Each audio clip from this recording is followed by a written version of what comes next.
বৃদ্ধাশ্রম কেন করতেছি, মানে পঞ্চগড় ডিস্ট্রিক্টে কোনো বৃদ্ধাশ্রম নেই। মানবতার ফিরেওয়ালা খ্যাত সমাজসেবক কমরেড আকির আহাদ খান দীর্ঘদিন ধরে অসহায় ও সুবিধাবঞ্চিত মানুষের কল্যাণে নিরলসভাবে কাজ করে যাচ্ছেন।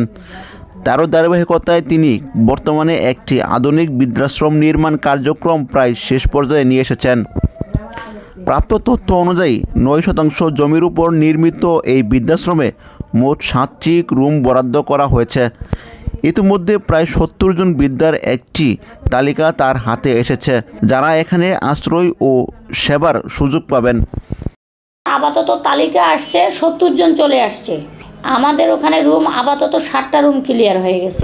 খুব শীঘ্রই বৃদ্ধাশ্রমটি আনুষ্ঠানিকভাবে চালু হওয়ার কথা রয়েছে। বৃদ্ধাশ্রমের পাশাপাশি মানবতার ফিরেওয়ালা আকির আহাদ খান পথ শিশুদের নিয়েও নিয়মিত কাজ করে যাচ্ছেন। তিনি পথ শিশুদের জন্য শিক্ষা, খাবার ও মৌলিক অধিকার নিশ্চিত করতে কাজ করছেন। এছাড়াও তিনি স্কুল, মাদ্রাসা ও পথ শিশু ফাউন্ডেশনের মাধ্যমে শিশুদের শিক্ষা ও নৈতিক উন্নয়ন ভূমিকা রাখছেন। স্থানীয়রা জানান, আকির আহাদ খানের এই উদ্যোগ সমাজে একটি মানবিক দৃষ্টান্ত স্থাপন করছেন।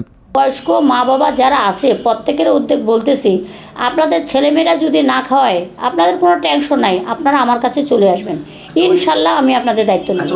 সারা বাংলাদেশের মানুষ সেই বৃদ্ধাশ্রমে থাকতে পারবে। যেমন সরকারি মেডিকেলে বিভিন্ন জায়গা থেকে লোক আসে, ঠিক আমার বৃদ্ধাশ্রমে চিকিৎসার ব্যবস্থা থাকবে এবং থাকা খাওয়া তো ওখানে থাকবেই, এবং পাশাপাশি মা বোনদের, মা বাবাদের জন্য আরবি শিক্ষাটা হবে।